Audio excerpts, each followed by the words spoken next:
So, one thing we all know for certain, we're all gonna age. You really can't avoid it, nor should you. So Cityline is taking on a new series called The New Age to present a new face on what it means to get older. Please welcome the host of this series, fashion journalist Jeanne Beker.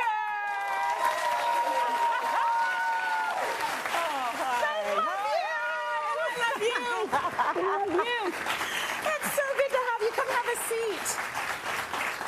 You know, you were the only one we thought of when it came to this series, because you have really good, strong thoughts on what it means to age, and you're doing it so brilliantly. So The New Age looks at the new face of aging for women in our society. Why is it important for you to be a part of this? Oh, I think it's an incredible conversation, especially for women to be having in this day and age where everything is changing so dramatically. Yeah. I never thought about, aging or getting older. That was like, ew. And then one day I woke up and I turned 70. Yeah. And that was sort of okay. I thought, yeah, okay, I'm going to age with power because everything's still going to be so fabulous and so great. And then a couple months later, I got my cancer diagnosis. And I thought, oh, maybe this is part of what could happen to you as you age. And I thought, okay, I got to do a reality check here and start to look at my life and what I really want to do in this next chapter, and how important it is for me to remain relevant, or at least, relevant to myself. Yeah. And still, have a mission and still be out there communicating and being able to tell my stories and being able to feel that I am in a joyful place every day. I mean, some days it certainly isn't easy, but I think it's important, if you can't change the situation, to change your mind. Oh, I love that. So many nuggets there, and we will get into all of it. But the first person you sat down with is groundbreaking model icon and activist Bethann Hardison. What a force. Tell us a bit about Bethann. Bethann's amazing, and I've been following her since the mid-'80s when we started doing fashion television. Yeah. Bethann, based in New York. She is a true trailblazer and an advocate for diversity. Yeah. And she modeled in that legendary 1973 Versailles fashion show in France, where it was, the American designers against the French designers, and she was a great model. But then she realized that there wasn't enough diversity on the runways, and she opened her own modeling agency, especially geared to women of color, and then she teamed up with Iman in the 90s, and they created something called the Coalition for Black Girls, which was all about demanding, rights for these fabulous black models. And Naomi Campbell now thinks of Bethann as her second mother. I mean, she's just besties big with names all these, you're mentioning here. Iman, Naomi, Jeanne Beker, they're all together, right? Amazing. So you got a chance to sit with Bethann when she was in town for the premiere of her documentary, Invisible Beauty. Here's what she had to say on the new face of aging.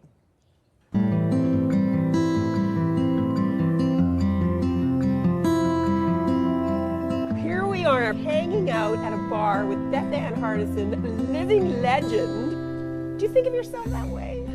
No, but I do. I don't think of myself that way, but I believe it. Yeah, I believe what they say. I mean, I grew up really in a very wonderful way, being educated, and people believed in me. So by the time I get to like having a model agency, or beyond being a runway model and all that, and working for Willie Smith and then Stephen Burrows and all those things that happened, you just know the industry so well that you have the feeling of being someone who came on earth to educate. I have a relationship with Harry Styles, right? Oh. And he's so British and young and good. This is the last 4 years. I've only known him 4 years. And then recently, he wrote me and said, Queen. I said, oh, not you too. Queen, don't call me Queen. I hate Queen. I don't like saying how old I am, only because I like, pardon the expression, with other people. Because they want to know so much. It means so much to everyone how old everyone is. Yeah, I always think it's important to know someone's age, because it tells everybody how long they've been at the party. We're just going to take a quick drink break here. And I'm getting ready to have a tequila with you while you have your, whatever that is. It's non-alcoholic, sadly, but I'll pretend. I'm representing. Anyway, I'm representing. Cheers, darling. So God much bless love. you. I don't click, I just look at you, and that's the name of the game. Thank you so much for this. So I learned, I didn't know, and I want to be honest with you about this. I learned my age just about 6 years ago. I went to my doctor talking about time, blah, blah, blah, and how old I was. And I said, that's not how old I am. And he said, excuse me? Do you know when you were born? What year you were born? I said, of course I know what year I was born. He said, well, let's agree on that. So I agreed. I was born in 1942. And he said, so if we agree on that, let's subtract. I swear, I had lost 3 years. I never kept up with it. And that's unique, but I'm unique.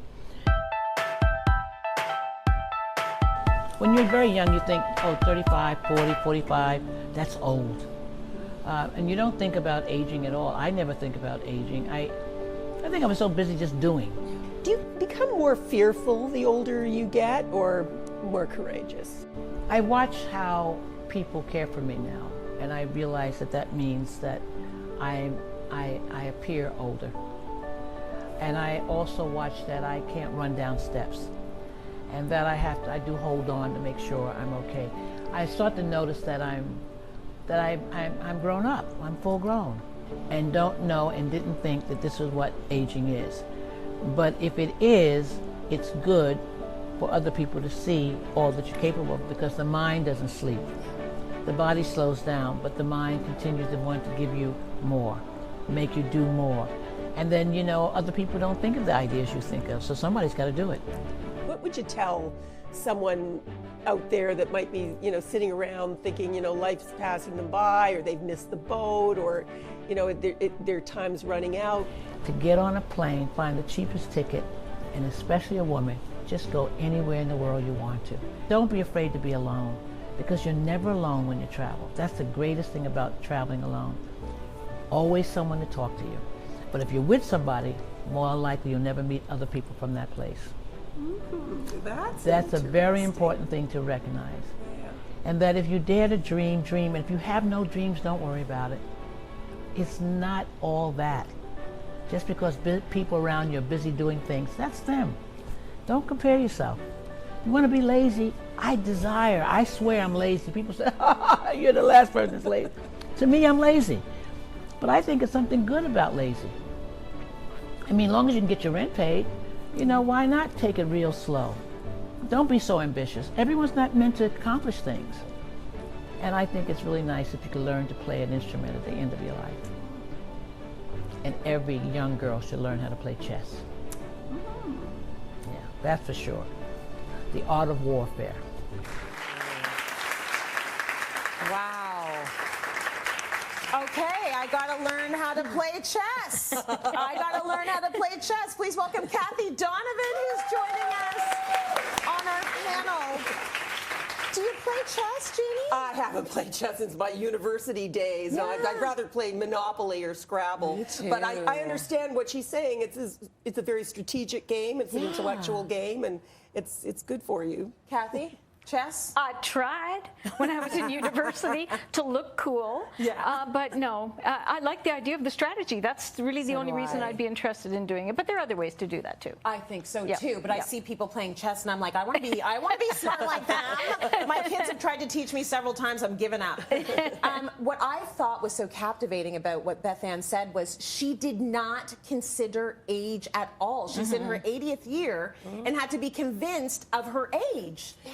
It was such a footnote to her, which is interesting. So you sort of woke up with a cancer diagnosis in your 70th year. Yeah. Kathy, when did you think old was?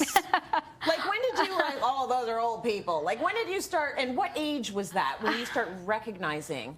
I'm 72. I still don't see it. You don't see it? I don't see it. And Yeah. you know, fortunately, I think when we have a health crisis, that's when we're stopped in our tracks and made to reflect on where we are, what we want to do, what we want to make count for the rest of our days. Got that, 100%. Yeah. When you're healthy and well, it just feels you're ageless. It doesn't creep in as much. Yeah. So I feel like now I do see there's an end to this journey, but I'm still focused on what am I doing now? How can I serve? How can I make people feel better? How can I help them enjoy their lives? Interesting, because I remember going all the way back to being a little girl and thinking feeling so sorry for my sister, who's 4 years older than me, because she wasn't getting toys anymore. She was getting money for Christmas. And I was like, oh, poor Simone.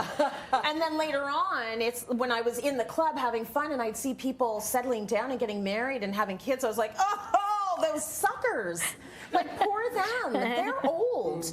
And so I've always had this idea of what old is, and I don't think I've ever feared it. Now that I see my parents aging, it's starting to creep in, the absolute finite time we have on Earth.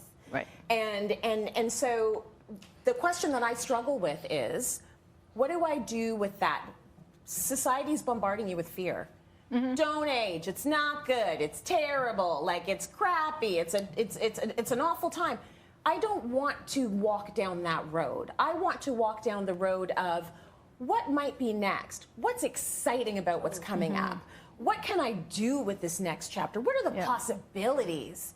And so it's that kind of shift needs to happen, I think. Well, it's called living in the light, and I think that appeals to me in such a glorious way. I was always afraid of the dark. I know that sounds babyish, but you know, living in the light with everything. You know, that's how I got through my cancer journey. That's how I get through every day, and that's what I tell everyone that reaches out to me for advice. And it really is attitude and about the way we see the world. It's the choice that we all have. I think it's been very sad that we haven't had a lot of great role models. I mean, once in a while you see Mae Musk on the cover of a magazine, or like, there was Martha Stewart on the cover of Sports Illustrated. Well, that's not even reality, because those women live such ultra large lives and are so successful and so rich and so. But I think for the real woman, I think we're really craving these role models. Like, I never really had many growing up. I mean, there was my mom, who was like, my best role model, but I saw times in her life where she kind of felt irrelevant, when the kids moved out of the house and she was looking for something to do. But she was always adamant about taking care of herself and putting on her lipstick and the nails were done Getting and that the hair hair's done. Yeah, and really connecting with people and engaging. And I know that's something that you really advocate, Kathy. That's so